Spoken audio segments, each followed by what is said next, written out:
Welcome to Dreamnight 2021 at the zoo. I'm Robin. I handle all of the marketing and special events right here at the zoo.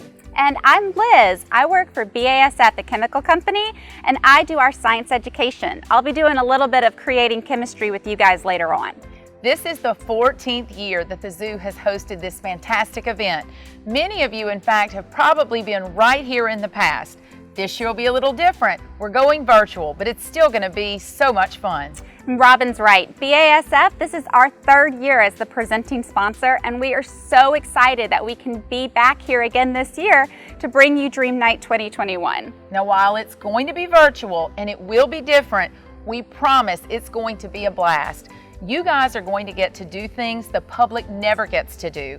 You'll go behind the scenes, you'll meet some of our keepers, they'll do chats, enrichments, feedings, all kinds of amazing and cool things, and I bet you'll learn a thing or two along the way.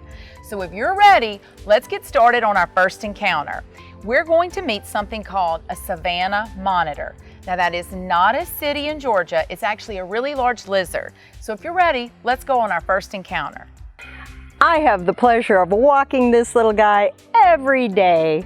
Hi everyone, my name's Jennifer and this beautiful boy is a bee-bay. A bee-bay is a savanna monitor. These guys are native to Africa, and if you think he looks a little bit familiar, you might know his cousin, the Komodo dragon.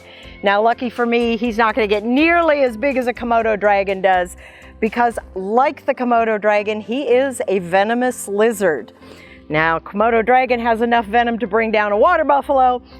A bee-bay's not going to get that big. Most of his prey is small animals, things like snails and insects, maybe even some small mammals like rats and mice.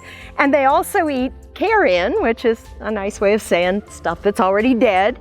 In fact, they will sometimes stalk kill sites and wait for the big predators, things like crocodiles or lions or leopards, to leave them some leftovers, and then they clean up the leftovers.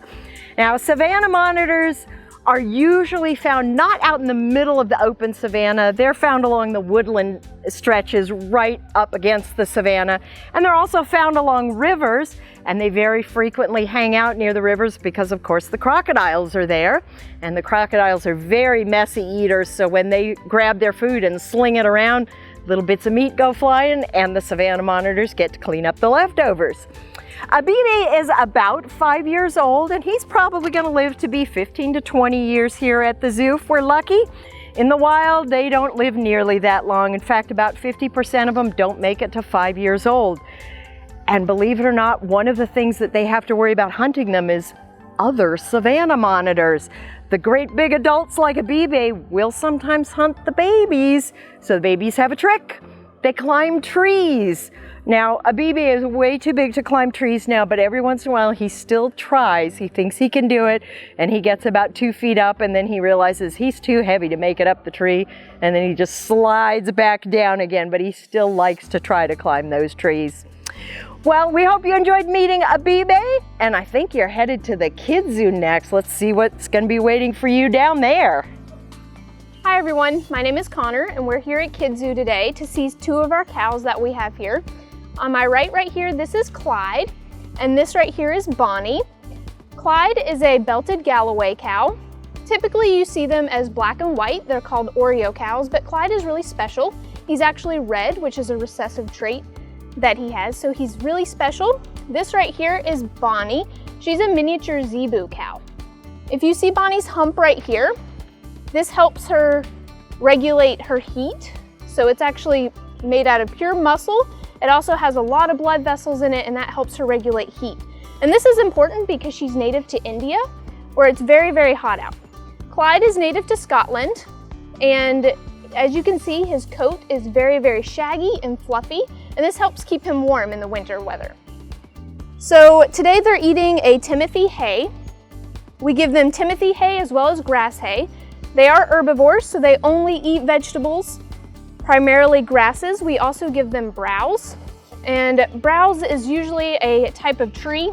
Oh, Clyde's gonna do this. So they really like bamboo. They also like to eat sweet gum leaves and really anything that falls into their exhibit. Bonnie and Clyde are both about a year old. They were born in January of 2020. And even though Bonnie is smaller because she's a miniature cow, she's actually about 2 weeks older than Clyde is. Another special thing about Clyde is he's actually a heritage breed. So belted Galloways are endangered of becoming extinct because they've been bred down with other species of cow. So Clyde here is a genetically pure cow. He's a heritage breed. This is a type of breed that you would normally see on your great-grandparents' farm, way back in the day in North America or even in Europe. So he's really special. We try to have heritage breeds here at Kids Zoo, and that's a form of conservation that we do. A lot of people don't realize that North American or even domesticated animals are at risk of being extinct, so it's a good conservation aspect.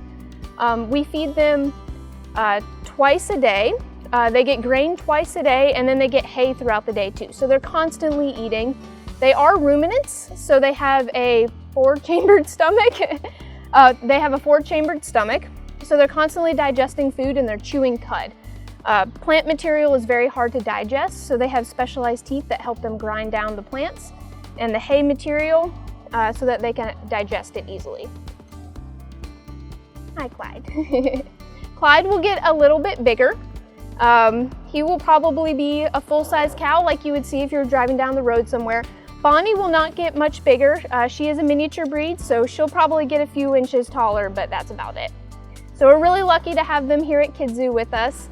They're a great addition to our family, and they give us lots of love, and we like to give them lots of love too. So thanks for joining us here at Kids Zoo today to talk about our special cows that we have, and we hope that you come around to Kids Zoo so that you can meet them for yourselves.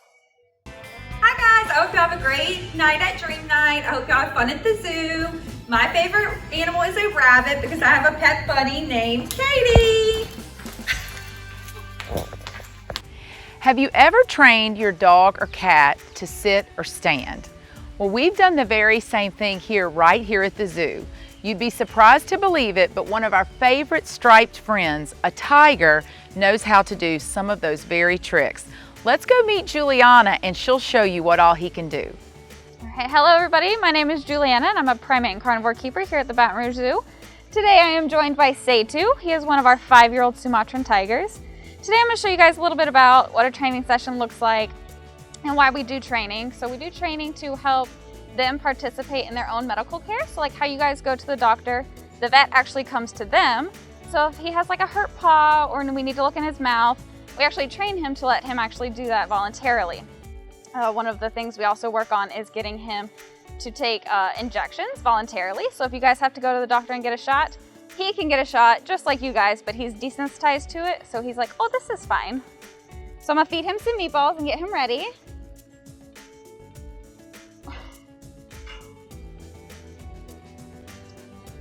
Okay, so I'm gonna try and get him to stand up, and standing up gives us a good perspective of his whole underside, and we can see those front paws too, so it'll give us a good look at him. Jatsu, okay, up. Good boy. All right, so we're gonna try a few different behaviors down here. I'm gonna see if he will present his paws, and he'll sit down. All right, Chatsu, you wanna sit? Hey, you wanna sit? Good boy.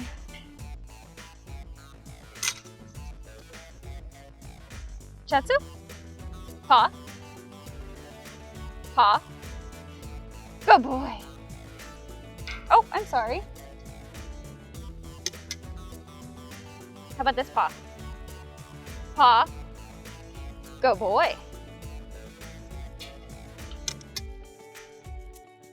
Chatsu, down. Down. Chatsu, down. Hey, down.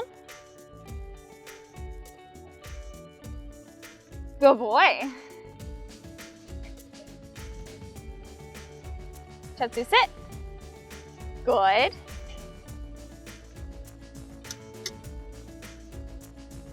Give me a paw. Good boy. Okay, how about this paw? Good boy. As you guys can see, working with these tigers is a very rewarding job. I believe I do have the best job in the world. Next time you guys come to the zoo, please come out and see Seitu. Tell him a big hi for me. And now we're gonna go meet Dara with our black rhinos. Hey everyone, my name is Dara and I'm one of the black rhino keepers here at the Baton Rouge Zoo. This is our male black rhino, his name is Tatu. He'll be turning 24 in July. Black rhinos usually on average in captivity, they can get up to 50 years old. So he's 24 this year, so he's getting up there. Black rhinos can get up to about a ton. So they can get a little over, around 3,000 pounds. And that's a big animal, but this guy, the black rhinos are actually the third largest of the 5 rhino species. So he's still pretty small considering the other species of rhino. So what I'm doing right now is I'm gonna give him some browse. He might get upset. There you go. Come see Tatu. There you go. So black rhinos are natural browsers. So what they do is they strip leaves and stuff from trees, and that's where they get a lot of their nutrients. Here at the zoo, we give our rhinos a special formulated rhino browser diet. It's made just for rhinos, so they get that grain pellet and they also get produce. So we'll give them apples, oranges, sweet potatoes, things like that. Right now he's enjoying this American elm tree. So if you look close, black rhinos have what's known as a hooked lip. So this upper lip right here actually works as a finger almost, and he'll use that to strip the leaves off of the branches. So that's what he's doing right now, and he's gonna enjoy this for a good amount of time. Right now, there are about 5,000 black rhinos in the wild. Their numbers are increasing, but it is still very low. So black rhinos are actually critically endangered. Poaching is their #1 threat. The poachers will go after them for their horn. They think there's medicinal value, but really it's just the same material that's in our fingernails and hair. It's called keratin. On a day-to-day basis, what we do here at the zoo is we'll go out into the yard and we'll pick up whatever mess he's left for us. We drop his hay. So along with the rhino diet, they also get the produce and a lot of hay. So we'll drop the hay for him, change his water, make sure everything's ready to go. And then I use special shifting methods so it's safe for me and him. We're never in contact with the rhinos. And he'll go out into the yard and he'll enjoy his day. Thank y'all so much for watching, and I hope y'all learned something about black rhinos.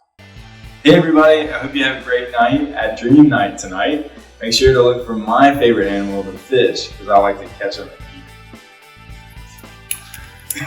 and eat. Hi, my name is Presley Nicola. No, this is not a zoo. This is my room. My favorite animal is the koala bear. They are not actually bears. They are marsupials. Koalas are very interesting animals. They are very brave and fearless. They have a very picky appetite just like me. They love to sleep in trees for warmth. Aren't they just so cute? See?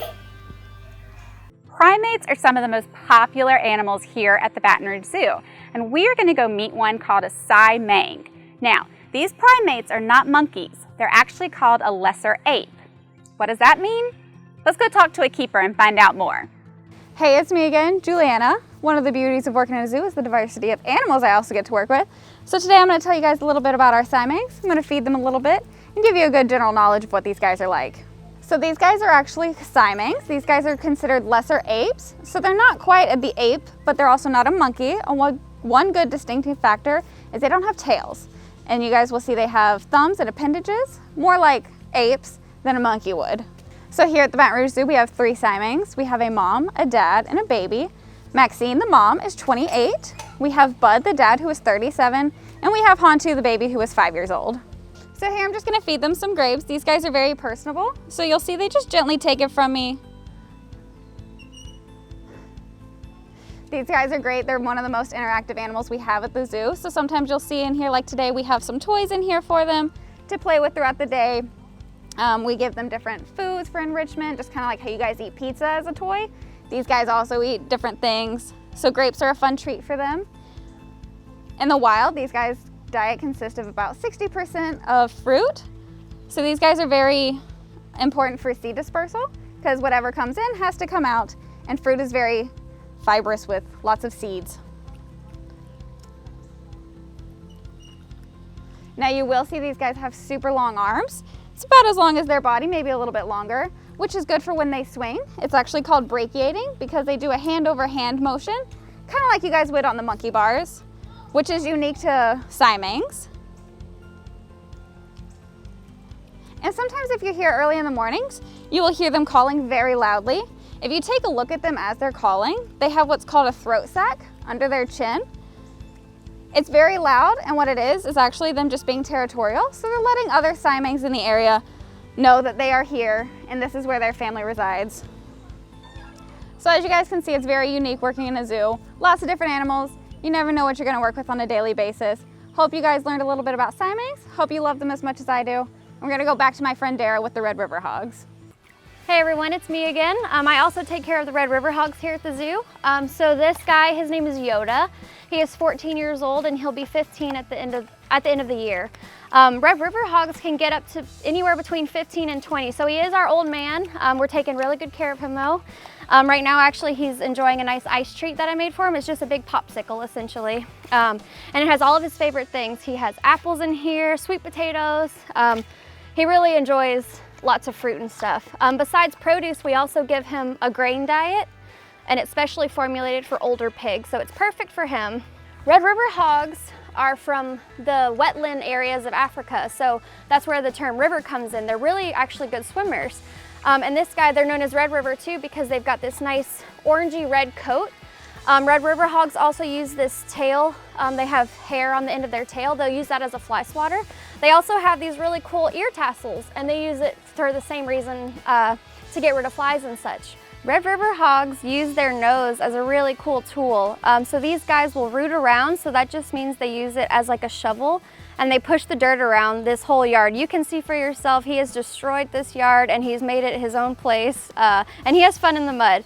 River hogs are also omnivores, so they eat pretty much anything. So they'll use that nose and they'll root around and they'll find bugs, roots, plants, small mammals. They'll eat pretty much anything. So he's enjoying his ice treat. That's a special treat. Otherwise, during the day, he's rooting around finding some extra goodies.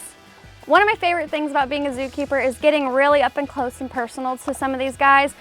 The river hog is especially one of my favorites. His personality is just so cool, and it's really fun to get to enrich him and make sure he's living the best life that he can here at the zoo. Thanks so much for watching, and I hope you get to see Yoda next time you're here. Hey everybody, I hope you have so much fun at Dreamnight. My favorite animal is the elephant. What's your favorite animal? Life may move fast for most of us, but not for our tortoises. Let's go meet Gina as she tells us a lot more about our giants of the islands. Hi, my name's Gina, and I'm going to talk to you today about our giant tortoises. We have two male tortoises in our tortoise yard, Fred here and Opie. Now, these guys might look really similar to you, but in fact, they're two distinct species. Fred is an Aldabra tortoise, and his species come from a group of islands off of the Aldabra Atoll, which is off the coast of Africa. While Opie is a Galapagos, and his species come from a group of islands called the Galapagos Islands off the coast of South America. Something that's similar about these guys, even though they come from really distant places, is their giant size. So males of both of these species can reach over 500 pounds, while females top out at about 200 to 300. Another cool thing about these guys is how long they live. So these guys can live over 100 years. Fred here just reached his 48th hatch day, which is his birthday, while Opie is 32. Well, let's talk about what they're eating. So in the wild, these guys are going to eat things like grasses, leaves, fruit, flowers if they can find it, vegetables. Now here at the zoo, we feed them a diet of hay, which is just dry grass, and leafy greens like the romaine that they're eating here, or mustard greens. We as well provide them with a small amount of vegetables and something called browse. And browse is just a fancy way of saying plants. So we have a list of special plants that we know are safe for the tortoises to eat, and we know areas at the zoo where we can harvest these plants where they haven't been treated by pesticides or anything that could harm the animals. A favorite of these guys is D-spine, prickly pear, and they also really love banana leaves. Now you might be asking yourself, what's this orange bucket that Opie is so interested in over here? And it's actually a training tool. So as you can imagine, these guys kind of do what they want with their size. But they are unable to regulate their own temperatures like mammals do. So when we get hot, we might sweat, or when we get cold, we might shiver to warm ourselves up. Well, they can't do that. They get their temperature regulation from outside sources, like what the weather's like or if the sun's out. So if it gets too cold, they have to go into their heated night house over there. And so we have to have a way to do that.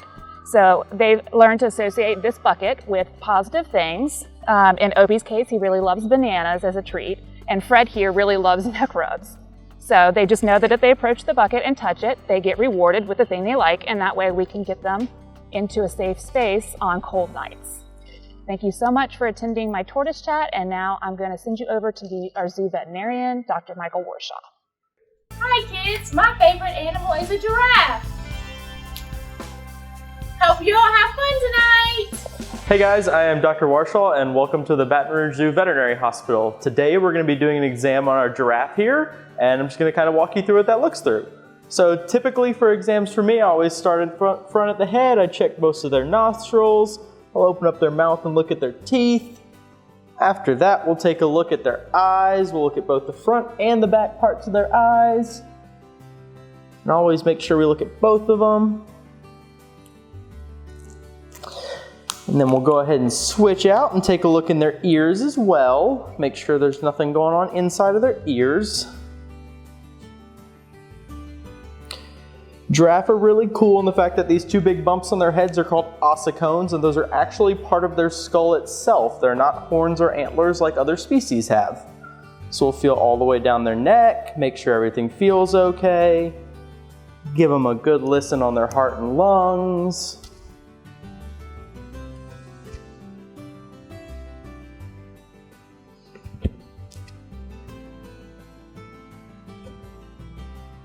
Make sure everything inside sounds like it's going well. And I'll keep working my way right on down, feel all the way down the spine. I'll check all their little legs and joints in their legs to make sure everything moves the way it should be. Nothing feels like it's creaking or popping. Everything we can do. And we'll feel the belly last, make sure everything feels good, nothing in there that we should be worried about. And our little giraffe actually seems really, really healthy. The last step to any exam for me is I'll have Holly come in and she'll get some blood from them for me to run basic blood work on them.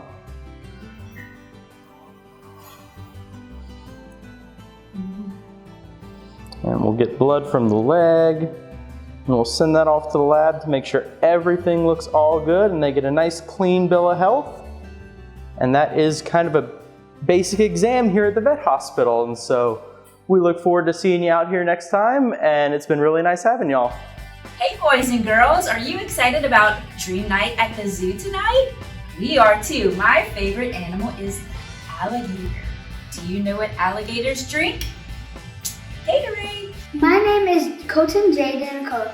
My favorite sea animal is not at the Baton Rouge Zoo, but you can find it at IMMS or an aquarium.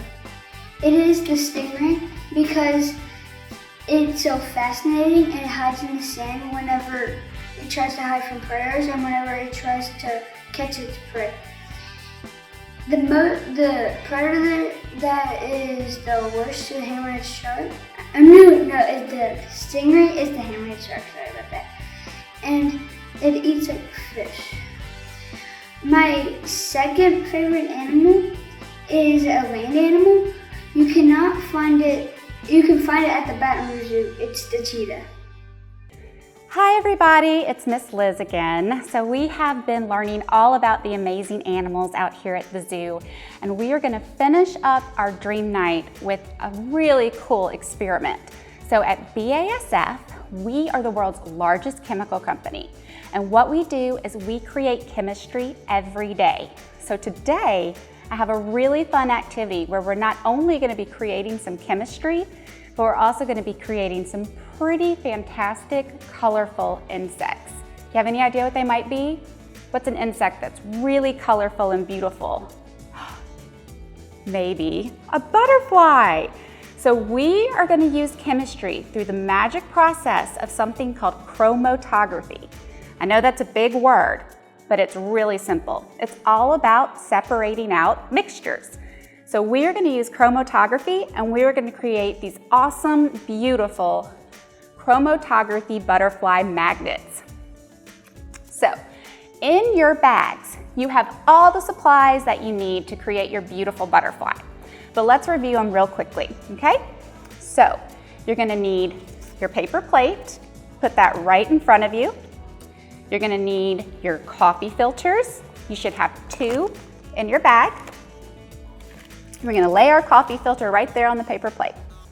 You're also gonna need your markers. Now, each one of you have a black marker just like this in your bag, but feel free to grab any markers you want. You can use these awesome, cool, smelly ones. You can use your basic Crayola, or you can just use your black one. And I'm gonna show you in a little bit how pretty cool this one single black marker is.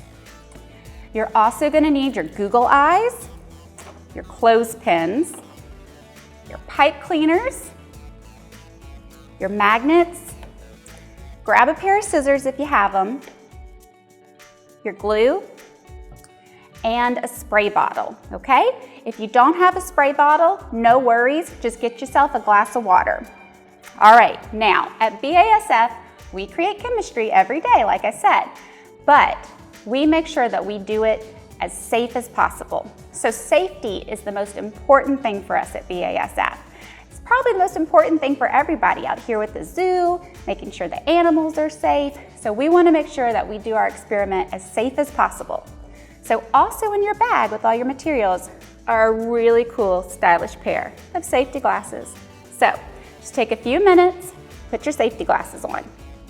I know it seems like we're not working with anything too dangerous, but it's always good to be prepared. And so we say safety first. Plus, I mean, you look really cool in them too. All right, let's get started. So I mentioned that this experiment is all about chromatography. Again, really big word, but really simple meaning. Chromatography is all about separating out the individual components in a compound substance. Compound substance, a really good example of a compound substance is a pizza. You got your pizza crust, your sauce, your cheese, your toppings. Well, chromatography is all about separating out each of those pizza ingredients. So we take off the cheese, we take off the toppings, we take off the sauce. That's chromatography. And chromatography is used in all kinds of things. What we're gonna do today is we're gonna learn how chromatography separates out all the different colors in markers. Now remember I said you could choose any colors that you want, but the black one is pretty cool. This one basic black marker, you may think, it's not that exciting. It's black. What's gonna happen? Well, I'm gonna show you what's gonna happen. So, once you've got your paper plate and your coffee filters on top of it, you get to be artistically crazy. So what I want you to do is decorate your coffee filter however you want. I am gonna put a really cool swirl in the center. Then I'm gonna add some really cool squiggly lines. And you know what? It is totally okay if your markers go through to the other coffee filter. Not a problem. So we are just gonna continue to decorate. Now, these coffee filters are gonna be the beautiful wings of your butterfly. So get creative. You can do whatever you want. You can draw smiley faces, you can draw hearts, stars. The most important thing is just to have fun with it and make it look however you want. Now, again, you can use any of these cool markers. Let's go ahead and add a little bit of orange to this one. Some more swirls.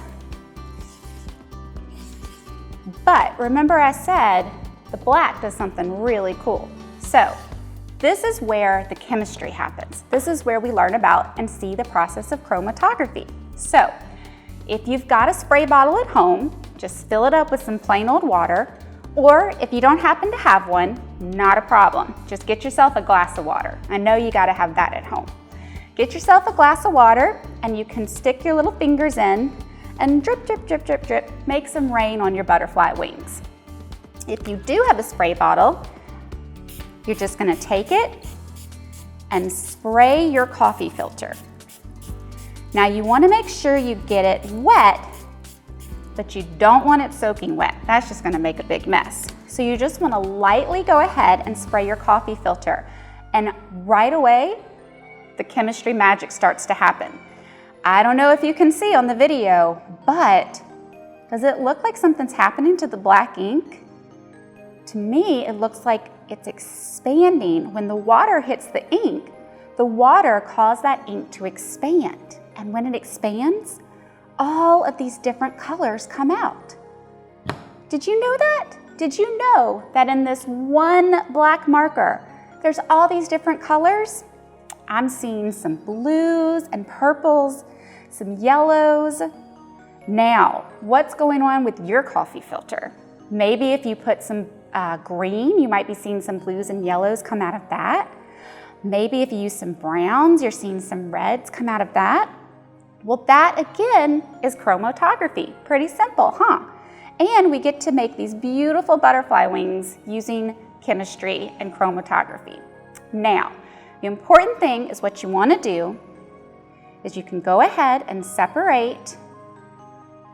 Mine are a little sticky. You can go ahead and separate your coffee filters, and you can see how we drew on this one, and it went ahead and went through on this one, so we have two beautiful butterfly wings, and you want to let them dry. Just give it a few minutes, let your coffee filters dry, because the next step is all about putting our butterflies together. Now, through the magic of television, we may already have some dry wings. Ta-da! Now, wow, look at this. As you can see, look at all of these colors, and I used only this black marker to make these beautiful butterfly wings. So now comes the fun part. We want to get all of our butterfly components. So we have our wings. You want to grab your clothespin. Of course, we got to get the fun Google eyes. And then grab a pipe cleaner. You can choose any color that you want. And then you want to grab your magnet. So have fun.